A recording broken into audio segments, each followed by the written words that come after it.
ఉన్నట్లు మీరును సజీవమైన రాళ్ల వలె నుండి ఆత్మ సంబంధమైన మందిరముగా కట్టబడుచున్నారు. ఎలానగా ఇదిగో నేను ముఖ్యమును ఏర్పరచబడినదియు అమూల్యమునగు మూలరాతిని సియోనులో స్థాపించుచున్నాను. ఆయన యందు విశ్వాసం ఉంచువాడు ఏమాత్రమును సిగ్గుపడడు అను మాట లేఖనమందు వ్రాయబడి ఉన్నది. విశ్వసించున్న మీకు ఆయన అమూల్యమైన వాడు. విశ్వసింపని వారికైతే ఇల్లు కట్టువారు ఏ రాతిని నిషేధించరో అదే మూలకు తలరాయి ఆయను, మరియు అది అడ్డురాయియు అడ్డుబండయు ఆయను. మూస్తున్నట్లయితే చిన్న మాట ప్రభునందు నిరీక్షిద్దాం. స్తోత్రాలు చెల్లిస్తూ పరిశుద్ధుడైన మా దేవానికి వందనాలు, స్తోత్రాలు చెల్లిస్తున్నాం. నా తండ్రి, మీకు పునరుద్ధాన దినమందు ఈ విధంగా కూడుకొని నాయన మిమ్మల్ని ఆరాధించడానికి, మిమ్మల్ని స్తుతించడానికి, జిహ్వా ఫలాన్ని సమర్పించడానికి నాయన ఈ సమయంలో మాకు ఇచ్చిన కృపకే వందనాలు చెల్లిస్తున్నాం. మా తండ్రి, ఆరాధనకు సహాయకరంగా లేఖన భాగం చదువుకున్నాం ప్రభువా. నా తండ్రి, లేఖనాల నుంచి మిమ్మల్ని ఆరాధించడానికి కావాల్సిన తలంపులు, శ్రేష్టమైన తలంపులు మీరు మాకు అనుగ్రహించి మీరే మహిమ గంట ప్రభావాలు పొందుకోమని యేసుక్రీస్తు ప్రభువు నామంలో స్తోత్రాలు చెల్లించి నిరీక్షిస్తున్నాం పరమ తండ్రి. ఆమేన్. రైట్, చూడండి ఇక్కడ 2వ అధ్యాయం 5, 6 వచనాలు మీరు చూసినట్లయితే యేసుక్రీస్తు ద్వారా దేవునికి అనుకూలమగు ఆత్మ సంబంధమైన బలుడు అర్పించుటకు అన్నాడు. సో దేవునికి మనము అర్పించవలసిన బలులు ఏంటిదంటే ఆత్మ సంబంధమైన బలులు. మనం ఇంతకుముందు ధ్యానించిన విధంగా హెబ్రీ పత్రికలో 10వ అధ్యాయం 9వ వచనంలో ఏముందంటే ఇవన్నీ ధర్మశాస్త్రము చొప్పున అర్పించబడుతున్నాయని అక్కడ బలులను గూర్చి, అర్పణలను గూర్చి రాయబడ్డది. అంటే ధర్మశాస్త్రము చొప్పున అర్పించబడుతున్న బలులు, అర్పణలు అని అక్కడ రాయబడ్డది. కానీ ఇక్కడ రాయబడిన మాట ఏంటిదంటే ఆత్మ సంబంధమైన బలులు. ఇవి దేవునికి అనుకూలమైనవి. దీన్ని మనం ఇలా అనుకోవచ్చు, ఏంటిదంటే ఇవి సత్క్రియలు అనుకోవచ్చు. ఏమనుకోవచ్చు? సత్క్రియలు అంటే దేవుడు మన ద్వారా ఎక్స్పెక్ట్ చేసేవి. కానీ దేవుడు మన ద్వారా ఎక్స్పెక్ట్ చేయనివి ఏంటంటే మన క్రియలు, అంటే స్వనీతి క్రియలు.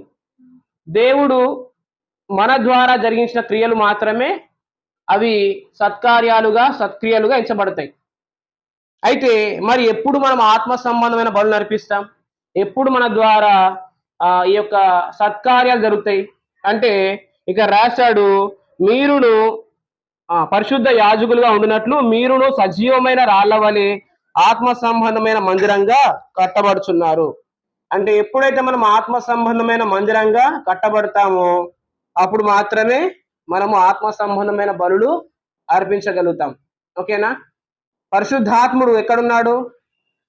మీ దేహము దేవుని వల్ల మీకు అనుగ్రహింపబడి మీలో ఉన్న పరిశుద్ధాత్మకు ఆలయమై ఉన్నదని మీరు ఎరుగరా అని కొరింథీ పత్రికలో ఉంది. ఇప్పుడు చదివారా మాట? మీ దేహము అన్న ఏమైనా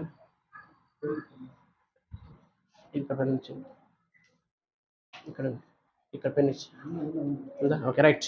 చూడండి, ఇంతకుముందు మీరు ఈ మాట చదివి ఉంటారు, ఈ వాక్యం, మీ దేహము దేవుని వల్ల మీకు అనుగ్రహింపబడి మీలో ఉన్న పరిశుద్ధాత్మకు ఆలయమై ఉన్నది. అంటే ఇప్పుడు పరిశుద్ధాత్మకు ఆలయమైన దేహం ఏది?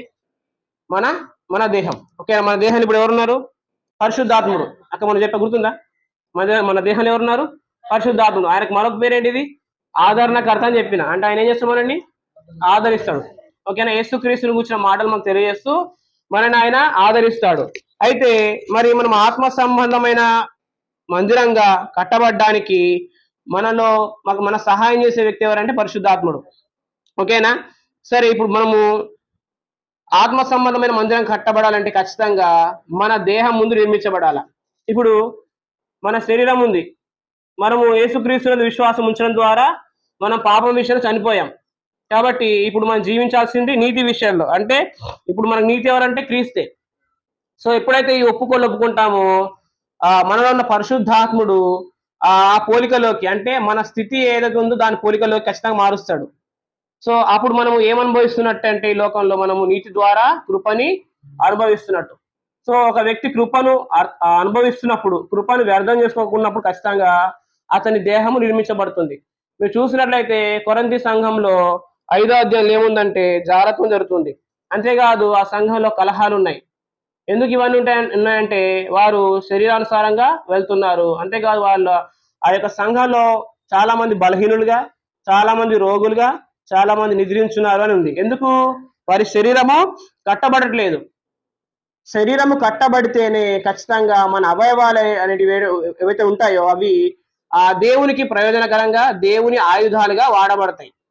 మరి దేహం నిర్మించబడితేనే మనము నిజంగా నిర్మించబడుతున్నట్టు. అంటే ఆత్మ సంబంధమైన మందిరంగా కట్టబడుచున్నట్టు.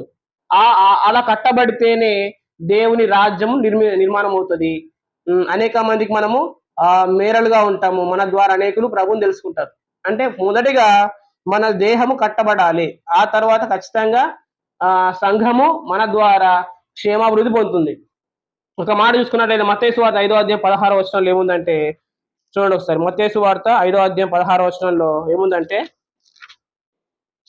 మనుషులు మీ సత్క్రియలను చూసి పరలోకమందున మీ తండ్రిని మహిమపరచినట్లు వారి ఎదుట మీ వెలుగు ప్రకాశింపనీయుడి. మనుషులు ఏం చూస్తారు? మన సత్క్రియలు చూస్తారు. మనుషులు అంటే దేవుడు మన ద్వారా జరిగించే క్రియల్ని చూస్తారు. అప్పుడు ఎవరిని మహిమపరుస్తారు? పరలోకమందున తండ్రిని మహిమపరుస్తారు. దేవుడు వాస్తవానికి సంఘంలో మన నుంచి ఎందుకు? మన ద్వారా మహిమ పొందడానికి.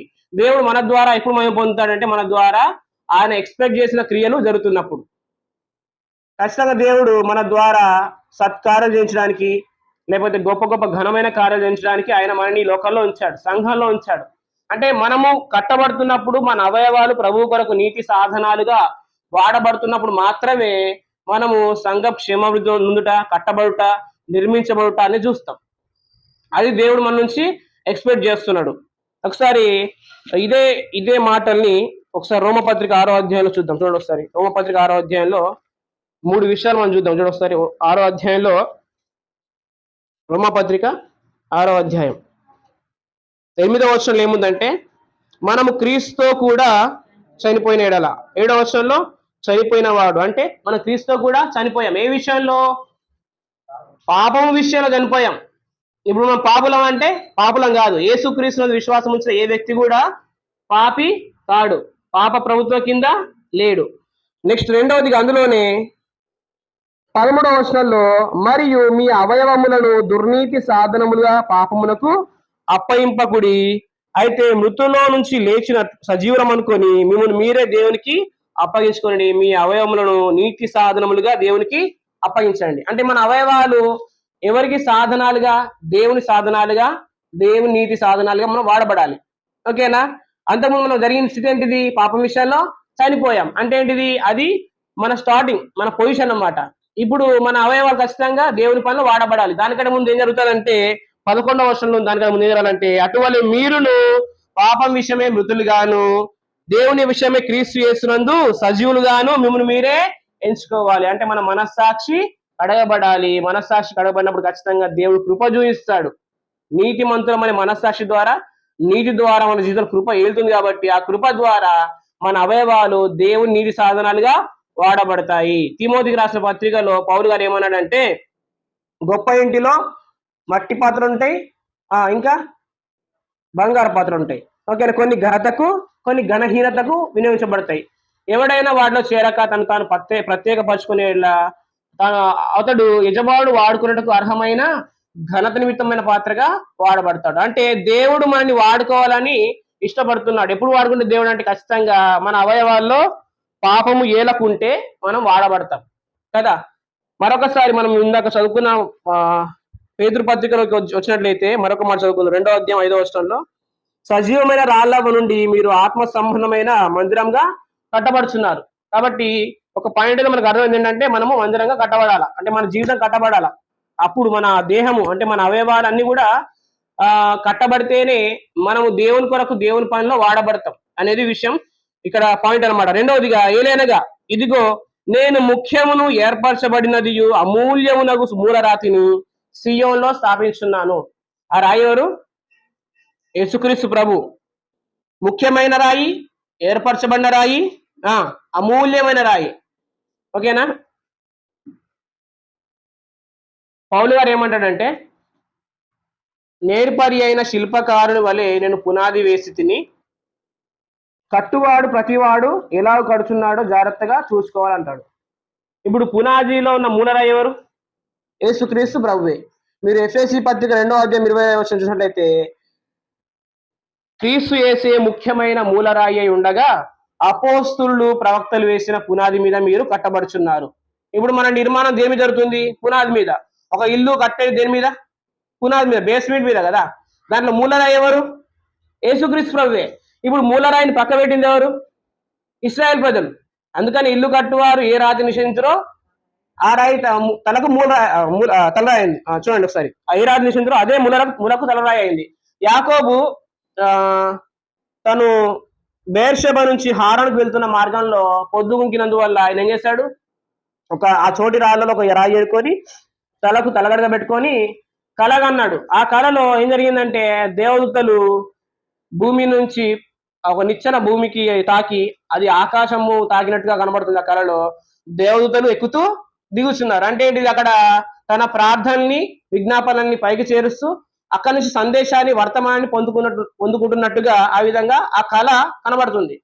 అంటే ఇప్పుడు మనము ఆ మూలరాయి తలగడగా చేసుకుంటే ఖచ్చితంగా ఆ మూలరాయి మీద కట్టబడిన ఆ పునాది ఎవరేస్తారు? అపోస్తులు, ప్రవక్తలు.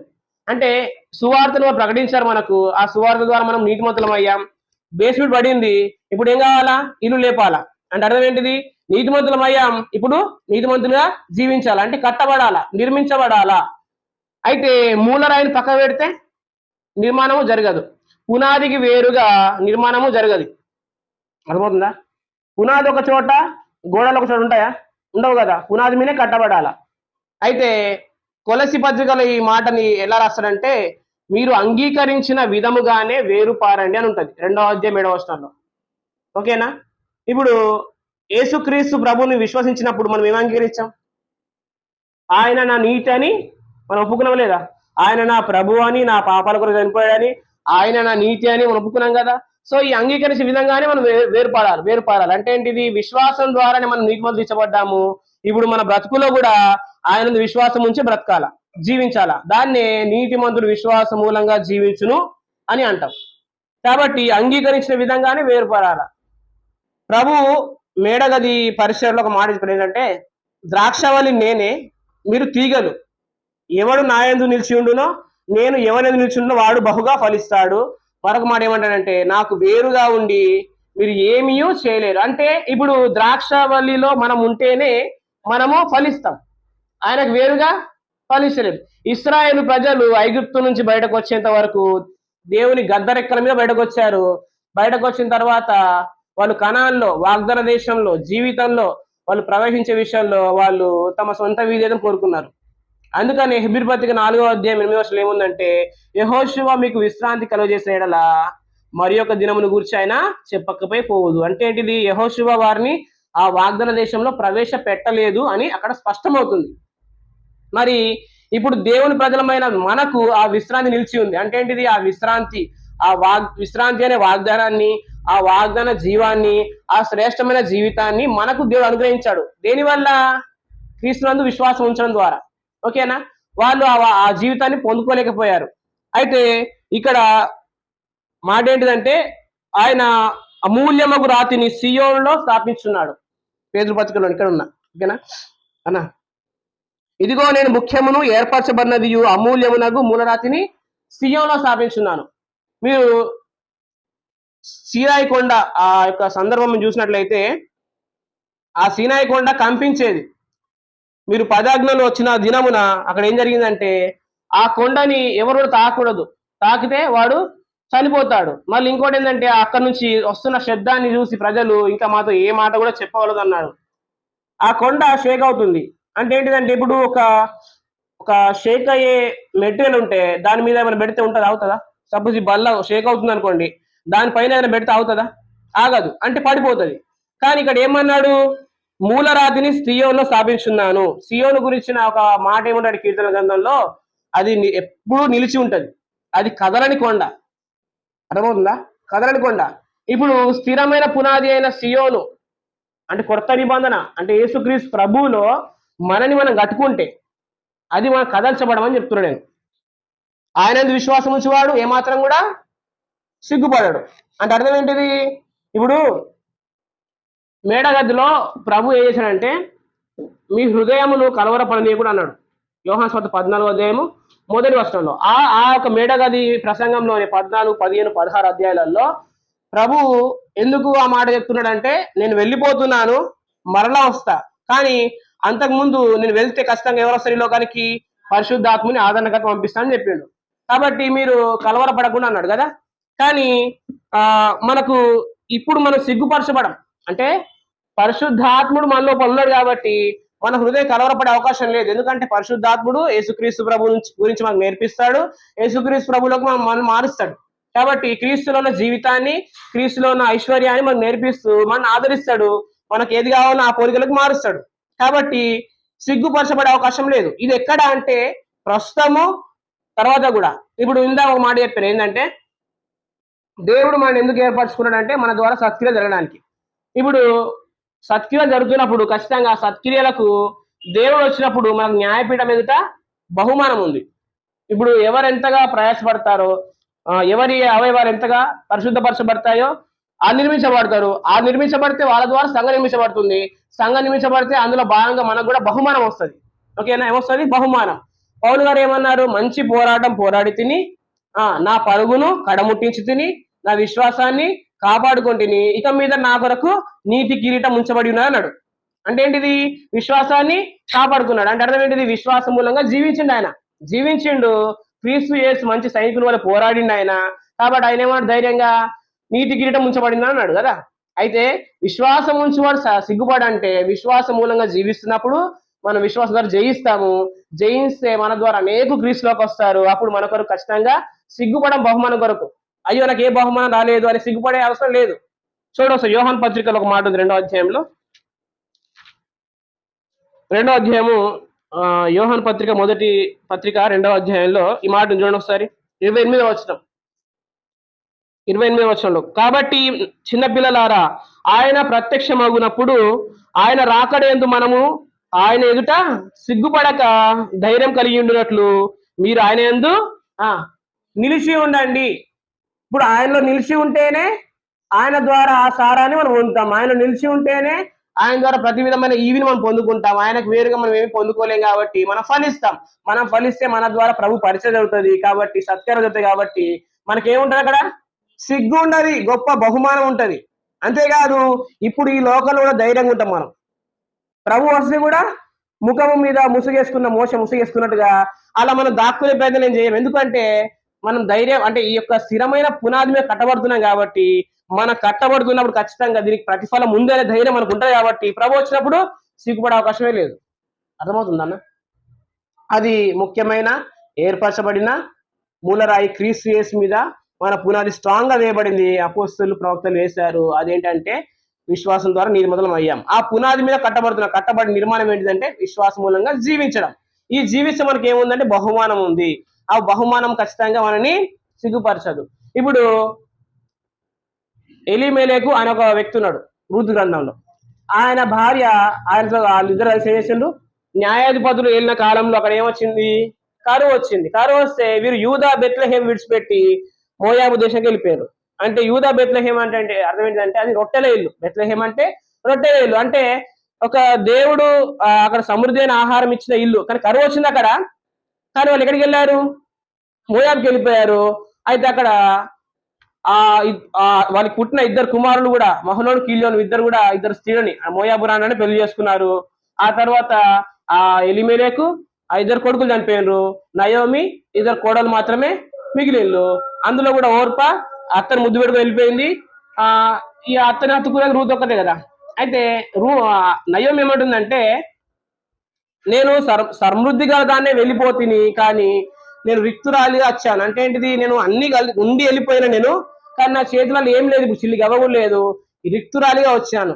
అసలు ఎందుకు ఆ పరిస్థితి వచ్చింది? బెత్లెహేం అంటే రొట్టెలు కదా.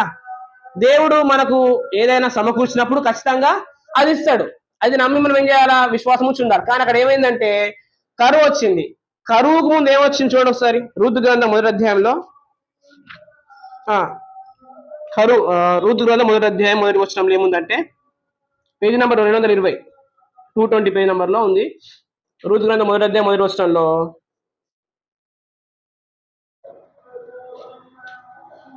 న్యాయాధిపతులు ఏలిన దినముల యందు దేశములో కరువు రాగా, కరువు కలుగగా, ఏం జరిగింది అక్కడ? కరువు అయింది. అంతకుముందు పేజీ తిప్పండి ఒకసారి. న్యాయాధిపతులు 21వ అధ్యాయం చివరి వచనం, పక్క పేజీ. ఆ దినములలో ఇశ్రాయేలుకు రాజు లేడు, ప్రతి వాడును తన తన ఇష్టానుసారంగా. అక్కడ ఏం చేస్తున్నారు ప్రజలందరూ? తమ తమ, మీరు చదువుతురా వాక్యం? చదువుతురా? రైట్. ఇక్కడ ఏముంది? ప్రతివాడు తన తన ఇష్టానుసారంగా ప్రవర్తిస్తున్నాడు. ఎప్పుడు మనం ఇష్టానుసారంగా ప్రవర్తిస్తున్నాం అంటే అర్థం ఏంటిది? దేవుని భయం లేకుండా, అంటే ఒక మాట చెప్పాలంటే శరీరానుసారంగా ప్రవర్తిస్తున్నట్లు. శరీరానుసారంగా ప్రవర్తించినప్పుడు ఏమైంది? నెక్స్ట్ అధ్యాయంలో కరువు వచ్చింది. అర్థమైందన్న? ఇప్పుడు శరీరాన్ని ఆస్వాదం చేసుకున్నప్పుడు, శరీరాన్ని లేకపోతే మన శక్తిని ఆస్వాదం చేసుకున్నప్పుడు, దేవుని మీద ఆధారపడినప్పుడు, దేవుని శక్తి మీద ఆధారపడినప్పుడు మన జీవితంలో ఏమొస్తుంది? కరువు వస్తుంది. ఈ కరువు వచ్చినప్పుడు ఏం చేయాలి? అక్కడనే ఉండాలి, వెయిట్ చేయాలి కదా. ఖచ్చితంగా వెయిట్ చేసి ప్రభు కూడా కనిపెడితే ఆ కరువులో నుంచి తప్పిస్తాడు. ఇప్పుడు యోసేపు ఉన్నాడు. యోసేపు ఉన్న కాలంలో కూడా కరువు వచ్చింది కదా. యోసేపుకు ఆ ఫరో రాజు కళ బావని చెప్పిండు, 7 సంవత్సరాలు కరువు వస్తుంది, 7 సంవత్సరాలు ఖచ్చితంగా మనము వాళ్ళని పోషిస్తాం కదా. అంటే ఆ కరువులో కూడా యోసేపు ప్రపంచం అందరికీ ఆహారం సమకూర్చే ఒక గొప్ప స్థితిలో దేవుడు ఆయన ఇచ్చిండు, కృప చూపించిండు. అయితే మీరు చూసినట్లయితే అబ్రహాము జీవితంలో కూడా కరువు వచ్చింది. చూడండి ఒకసారి. ఆదికాండం 12వ అధ్యాయం 10వ వచనంలో ఏముందంటే, ఆదికాండం 12:10లో అప్పుడు ఆ దేశంలో కరువు వచ్చెను, ఆ దేశంలో కరువు భారంగా ఉన్నందున అబ్రహాము ఐగుప్తు దేశంలో నివసించడానికి వెళ్ళాడు. ఎక్కడికి వెళ్ళాడు అంటే అబ్రహాము జీవితంలో కరువు వస్తే ఎక్కడికి వెళ్ళిపోయాడు? ఐగుప్తు. ఐగుప్తు అంటే ఏంటిదంటే దాస్య గృహం, లేకపోతే దాసి, హాగరు కదా. గల్తీ పత్రికలో ఈ ఐగుప్తు గురించి చెప్పబడిన మాట ఏంటంటే హాగరు, దాస్యపు నిబంధన. అంటే మనము విశ్వాసం నిబంధన కాకుండా ఈ యొక్క ధర్మశాస్త్ర నిబంధన లేదా శరీరాన్ని ఆస్వాదం చేసుకునే నిబంధనలకు వెళ్ళిపోయాడు ఆయన. అర్థమవుతుందా? కరువు వచ్చినప్పుడు ఒక మాట చెప్పాలంటే దేవుని మీద ఆధారపడకుండా తన శరీరం మీద, తన శక్తి మీద ఆధారపడే స్టేజ్లోకి వెళ్ళిపోయాడు. కానీ దేవుడు ఇస్సాకుని ఈ కరువు వచ్చిన టైంలో ఇస్సాకుని ఐగుప్తులోకి వెళ్లకుండా దేవుడు అడ్డుకున్నాడు. చూడండి 26వ వచనంలో, 26వ అధ్యాయంలో 1వ వచనం. ఇస్సాకు జీవితంలో కూడా కరువు వచ్చింది ఆ టైంలో. అప్పుడు ఏమైంది చూడండి ఒకసారి. అబ్రహాము దినములలో వచ్చిన మొదటి కరువు గాక మరి ఒక కరువు ఆ దేశంలో వచ్చింది. అప్పుడు ఇస్సాకు గెరారులో ఉన్న ఫిలిష్తీయుల రాజైన అబీమెలెకు వద్దకు వెళ్ళాను. అక్కడ యెహోవా అతనికి ప్రత్యక్షమై నీవు ఐగుప్తులోనికి వెళ్ళక. ప్రభు ఏం చెప్పాడు ఇస్సాక్కి? కానీ అబ్రహాము ఐగుప్తుకు దిగిపోయాడు, కానీ ఇస్సాకు ఐగుప్తుకు వెళ్లకుండా ఆ యొక్క గెరారు దేశం అందే ఉన్నాడు. ఆ సమయంలో 12వ వచనంలో చూడండి ఒకసారి. ఇస్సాకు ఆ దేశమందున వాడే విత్తనం వేసి ఆ సంవత్సరం 100 ఫలం పొందెను. ఏ టైంలో అది? ఏ టైంలో? కరువున టైంలో. కరువున టైంలో విత్తనం వేసిండు, కరువున టైంలో 100 ఫలం పొందుకున్నాడు ఆయన. కానీ ఈ యూదా బెత్లెహేంను కరువు వచ్చిందంటే వారు ఎక్కడికి వెళ్ళిపోయారు? మోయాబ్కి వెళ్ళిపోయారు. ఆమె అంటుంది సమృద్ధి గలదాన్నే పోయినా కానీ రిగ్గురాలుగా వచ్చిన అంటుంది. కానీ ఇప్పుడు మనం కూడా ఒకప్పుడు చాలా కరువులో ఉన్నాం, శరీరానుసారంగా వెళ్ళినప్పుడు దేని వల్ల ఏమి పొందుకునే స్థితిలో వెళ్ళినాం. కానీ ఇప్పుడు నేనేమంటున్నా అంటే ఈ పరిచర్యలో సమృద్ధి మనకు ఉంది కదా. గొర్రెలకు జీవము కలుటకై, అది సమృద్ధిగా కలుటకై నేను వచ్చానని చెప్పాడు ప్రభు. అంటే మనం సమృద్ధిగా జీవించడానికి ప్రభు ఈ లోకానికి వచ్చాడు. కాబట్టి మన కొరకు ఆయన సమృద్ధి అనే జీవాన్ని సిద్ధపరిచాడు. మీరు జ్ఞాపకం చేసుకోండి. ఖచ్చితంగా ఆయన మనకు ఏ లోటు కూడా చేయడు. రూతు గ్రంథంలో రూతు తోటి బోయజ్ ఏమంటాడంటే, యెహోవా రెక్కల కింద సురక్షితంగా ఉండినట్లు నీవు వచ్చితివి. అంటే ఇప్పుడు ఆయన రెక్కల కింద మనకి ఏముంది? సురక్షితంగా ఉంది. చూడండి ఒకసారి మాట. రూతు గ్రంథము 2వ అధ్యాయం 12వ వచనంలో ఏముంది చూడండి ఒకసారి.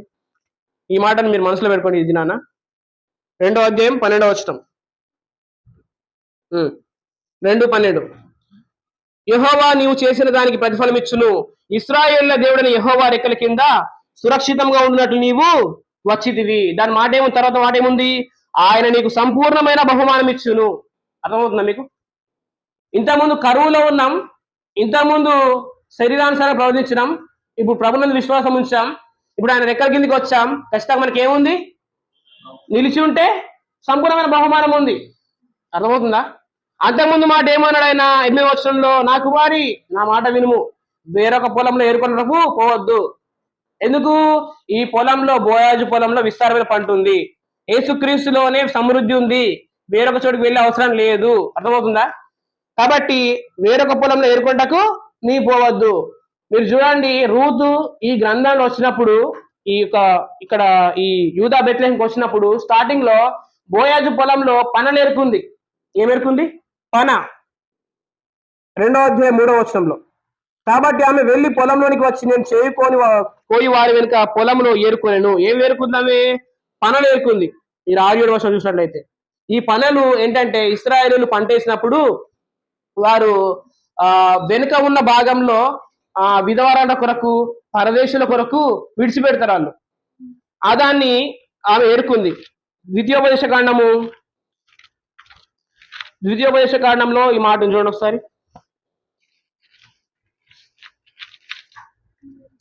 24వ అధ్యాయము 19వ వచనం. 24వ అధ్యాయము 19వ వచనం.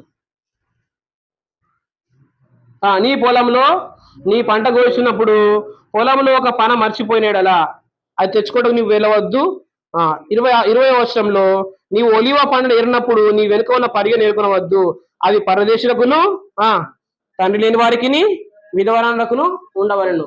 అయితే రూతు పరిగె ఏరుకుంది, కానీ ఆ తర్వాత ఎవరిని పెళ్లి చేసుకుందామే?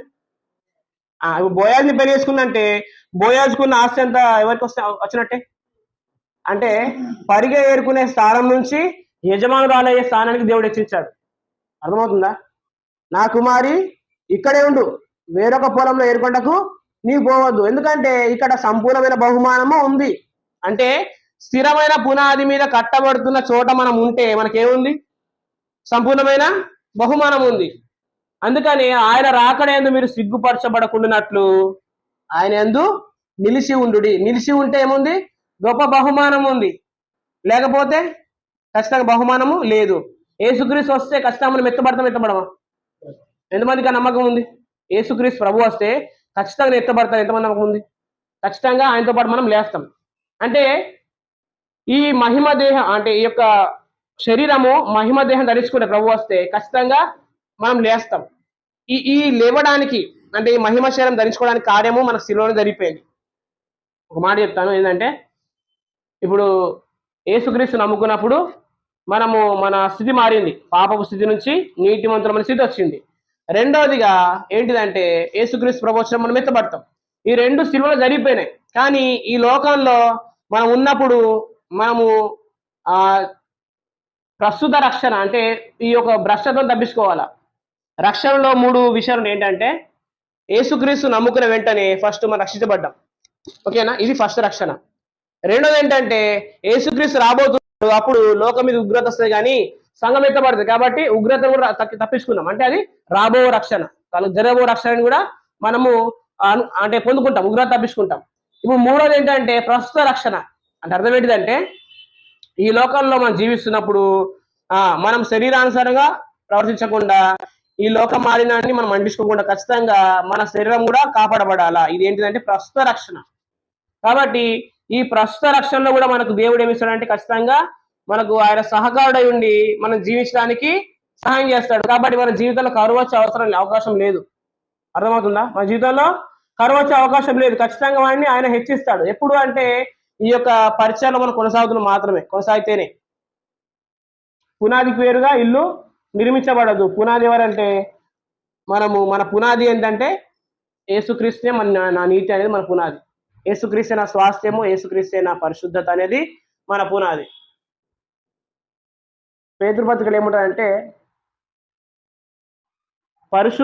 నేను పరిశుద్ధులై ఉన్న ప్రకారం మీరును పరిశుద్ధులై ఉండని లేవి కాండంలో ఉన్న రాయబడిన మాటని ఆయన ప్రస్తావిస్తూ అక్కడ అంటాడు.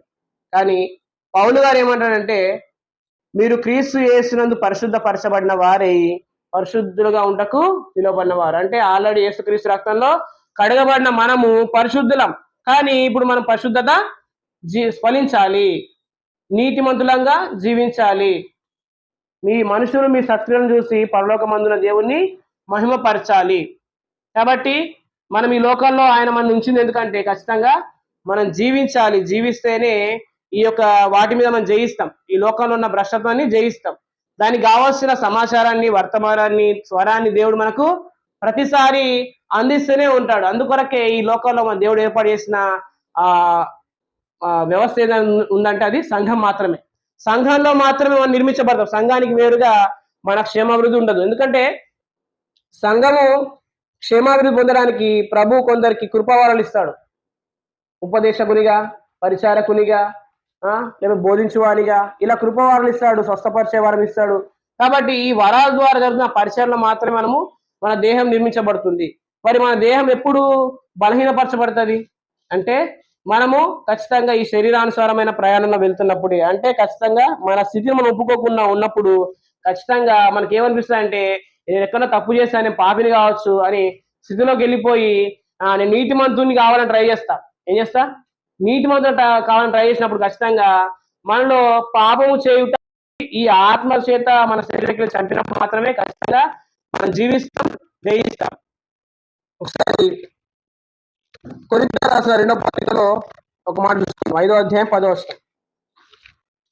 కొరింథీయులకు రాసిన పత్రిక 2వ పత్రిక 5వ అధ్యాయం 10వ వచనంలో ఏముందంటే చూడండి ఒకసారి.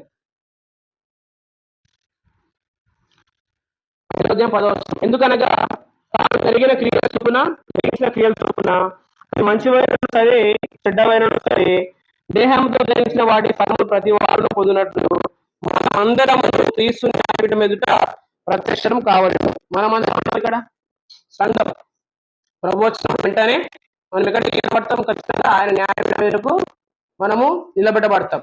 అప్పుడు మన దేహానికి జరిగడానికి ప్రభు ఏమిస్తాడు? ఫలం ఇస్తాడు. ఏమిస్తాడు? ఫలం. మంచిదైనా సరే చెడ్డదైనా సరే ఖచ్చితంగా ప్రతి దానికి ఆయన ఫలం ఇస్తాడు. కాబట్టి ఆ ఫలం కూడా పరీక్ష కలిగి ఉంటారా? ఆయన కాలంలో మనము సిగ్గుపరచబడకూడదు. సిగ్గుపరచబడితే ఖచ్చితంగా బహుమానం ఖచ్చితంగా తక్కువ ఉంటుంది. కాబట్టి సంపూర్ణ బహుమానం ఉండినట్లే మనం యెహోవా ఎక్కడి కిందికి వచ్చాం.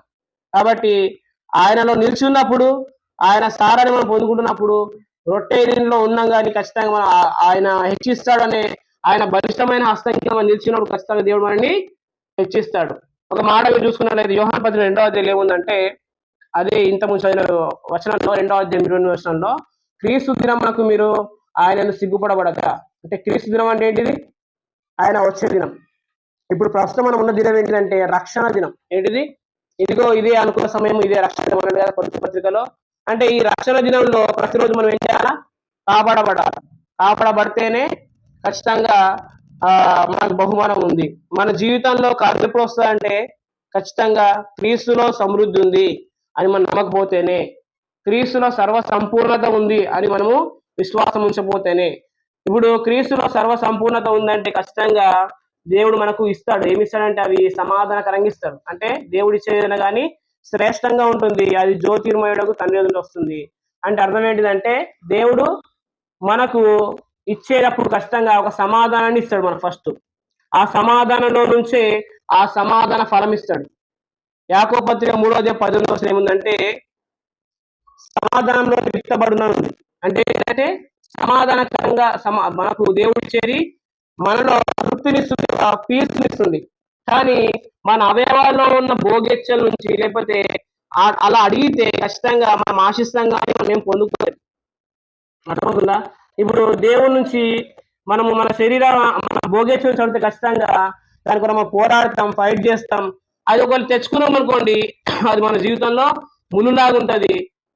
కాబట్టి ఇప్పుడు ఇష్మాయేలు ఇస్సాకుని పరిహరించినట్టుగా, లేకపోతే ఆత్మను బట్టి పుట్టినవాడు శరీరాన్ని బట్టి పుట్టిన శరీరాన్ని బట్టి పుట్టినవాడు ఆత్మను బట్టి పుట్టిన వాడిని హింసించినట్టుగా ఆ యొక్క ముళ్ళు ఆ యొక్క మనము మన శరీరాన్ని బట్టి ఆశించి పొందుకుంటే అది ఖచ్చితంగా మన జీవితంలో ముళ్ళులా ఉంటుంది. కానీ నేను ఏమంటున్నానంటే బోయనేవాడు మన లాస్ట్ టైం మనం చెప్పిన వాటి ప్రకారం మనం విడిపించిన వాడు, ఆయన మన స్వాస్థ్యాన్ని కాపాడుతున్నవాడు, ఆయన మన సమీప బంధువుడు. అంతేకాదు ఆయన గురించి రాయబడిన మాట ఏంటంటే ఆయన మికిలి ఆస్తిపరుడు. కాబట్టి ఆయన మనకు సంపూర్ణమైన బహుమానం ఇస్తాడు. ఖచ్చితంగా మనము ఆ బహుమానం కొరకు వేగిరపడితే లేకపోతే ఇలా చెప్తున్నాను, పాపం విషయమే చనిపోయాం కాబట్టి మన అవయవాలు ఖచ్చితంగా నీతి సాధనాలుగా వాడబడాలి. అలా వాడబడుతున్నప్పుడు ఖచ్చితంగా మనము దేవుని పరిచర్లో వాడబడతాము. మన ద్వారా మన దేహం కట్టబడుతుంది, మన సంఘం కూడా కట్టబడుతుంది, మన సంపూర్ణ బహుమానం ఉంది. కొరింథీ సంఘంలో చాలా మంది ఎందుకు బలహీనంగా ఉన్నారంటే 4వ అధ్యాయం 2వ వచనం ఒకటి ఏముందంటే అక్కడ, మీరు శరీరానుసారులు అయినందున బలహీనై ఉన్నారు. అంటే ఈ శరీరాన్ని ఆస్పదం చేసుకుని శరీరం మీద ఆధారపడుతూ నేను చేయగలను, దీన్ని చేయగలను అనే కాన్ఫిడెన్స్ వెళ్ళిపోతే ఖచ్చితంగా మనం దేన్ని కూడా చేయలేం. ఎందుకంటే మనం ఏమైనా చేయాలనుకుంటే ఖచ్చితంగా మన రక్షణ కూడా మన ద్వారా కలగాలి కదా. ఇప్పుడు నేను పాపిని, ఈ పాపం స్థితి నుంచి వెళ్ళాలంటే, నీతి మంత్రం కావాలంటే మరి మన ద్వారా జరగాలి కదా. అప్పుడు యేసుక్రీస్తు రావాల్సిన అవసరం ఏంటి? నీతి మంత్రం అయ్యే స్థితి నేను చేసే దాని ద్వారానే మనకు వస్తే మరి మనంతా మనమే తీసుకోకపోతాం కదా. అలాంటప్పుడు మనంతా మనమే మనకు జీవించచ్చు కదా. మరి యేసుక్రీస్తు మనకు అవసరం ఏముంది? కాబట్టి ఏ నరుడు కూడా తన సొంత క్రియల ద్వారా నీతిమంతుడు కాలేడు. ఏ మానవుడు కూడా తన సొంత పనుల ద్వారా విజయాన్ని సాధించలేడు. ఖచ్చితంగా ప్రతి వారికి క్రీస్తు కావాల్సిందే. లవోదికీయ సంఘము క్రీస్తుని బయటపెట్టింది. ఇది నేను తలుపులో తెలుసుకుని తడుచున్నా అంటే క్రీస్తు బయటపెట్టింది కాబట్టి ఆ సంఘంలో ఏమో దరిద్రత మీరు చదవండి కానీ ఫిలదెల్ఫియా సంఘము ప్రత్యక్షమైన సంఘం. అంటే ఫిలదెల్ఫియా సంఘానికి ప్రతిరోజు వర్తమానం వస్తుంది. క్రీస్తుని వాళ్ళు హత్తుకున్నారు. అక్కడ ఏముందంటే, నేను నిన్ను ప్రేమిస్తానని అందరికి తెలియజేస్తాను. అంటే దేవుడు మనల్ని అభివృద్ధి పరుస్తున్నప్పుడు మనం ఎంత ప్రేమిస్తున్నాడో అనేది ఖచ్చితంగా అందరికి తేడా కనబడుతుంది. కాబట్టి అప్పుడు మనం ప్రకటించే ప్రకటన కూడా రక్షణార్థంగా ఉంటుంది. అంటే అనేక మేలుకరంగా ఉంటుంది. అది సమాధానం ఇస్తుంది, ఖచ్చితంగా క్షేమాన్ని ఇస్తుంది. మన బ్రతుకు ఖచ్చితంగా అనేకులకు ఆశీర్వాదకరంగా ఉంటుంది. అబ్రాహాము కరువు వచ్చిందని ఐగుప్తుకి వెళ్ళిపోయాడు. ఇస్సాకునేమో దేవుడు హెచ్చరించాడు. యోసేపు ఉన్న కాలంలో కరువు వచ్చినప్పుడు ఆ చుట్టుప్రక్కల దేశాలన్నీ కూడా ఆయన పోషించాడు. అసలు ఎంతగా ధాన్యం పండించాడంటే, ఒక మాట నేను చూపిస్తాను, ముగించేస్తాను ఒకసారి. ఆదికాండం 41వ వచనంలో, 41వ అధ్యాయంలో ఆదికాండము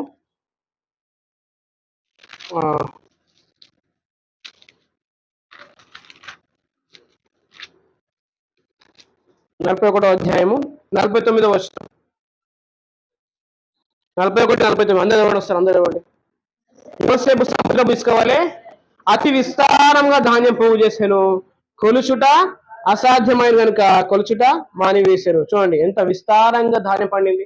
కొలుచుట మానేసి వాళ్ళు అంతగా దేవుడు సమృద్ధిని ఇచ్చాడు. కాబట్టి యెహోవా రెక్కల కింద మనకు సమృద్ధి అయిన ఆహారం ఉంది. ఈ బోయాజు పడుకున్న చోటు పేరు కూడా ఏంటంటే ధాన్యం ఉపయోగంతో పడుకున్నాడు ఆయన. కాబట్టి మన బోయాజు యేసుక్రీస్తుకు ముంగుర్తుగా ఉన్నాడు. కాబట్టి మన పరమ తండ్రి మన ప్రభువులో ఖచ్చితంగా మనకి ఏముంది? సమృద్ధి జీవం ఉంది. ఎక్కడో వెళ్ళి మనము మన జీవితంలో కరువు తెచ్చుకునే అవసరం లేదు. ఆయన స్వరం వినపడుచున్న చోట, స్థిరమైన పునాది ఉన్న చోట, సియోన్లో ఆయన స్థిరమైన పునాది స్థాపించిండు. ఆ చోట మనం నిర్మించబడితేనే మన దేహము, మన అవయవాలు ఆయన సాధనగా వాడబడతాయి. లేకపోతే ఖచ్చితంగా వాడబడవు. నాగడి మీద చెయ్యి వేసి వెతికి తిరిగి చూసేవాడు నాకు పాత్రలు కాడు కదా.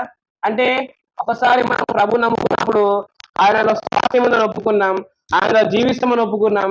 కానీ మనం జీవించకుండా మన శరీరం బట్టి జీవిస్తే ఆయన పాత్రుడు కాడున్నాడు. అంతేకాదు ఎప్పుడైనా వెనుక తీసేలా నా ఆత్మ సంతోషం ఉంటుంది. ఎందుకంటే విశ్వాసములుగా జీవించిన వ్యక్తి విశ్వాసములుగా జీవించకపోతే ఖచ్చితంగా మన పరిశుద్ధాత్ముడు బాధపడతాడు, మనలో పనిచేయడు, మనలో ఆత్మకార్యం జరగవు.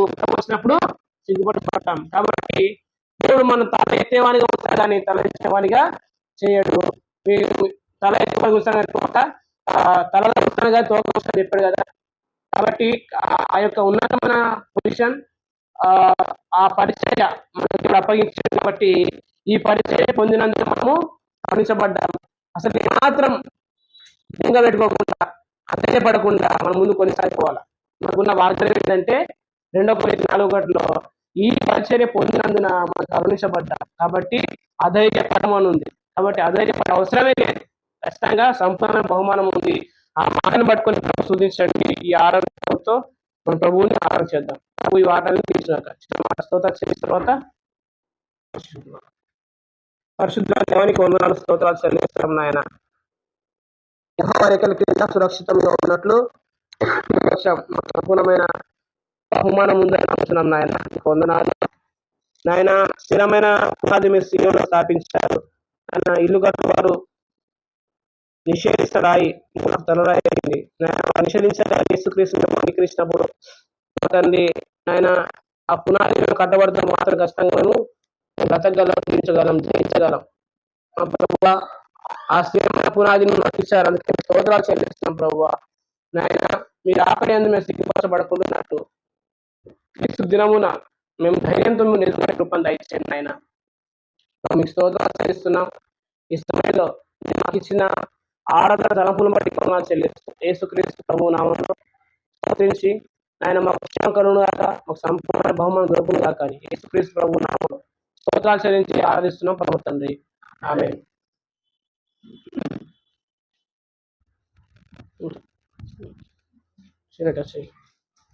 This is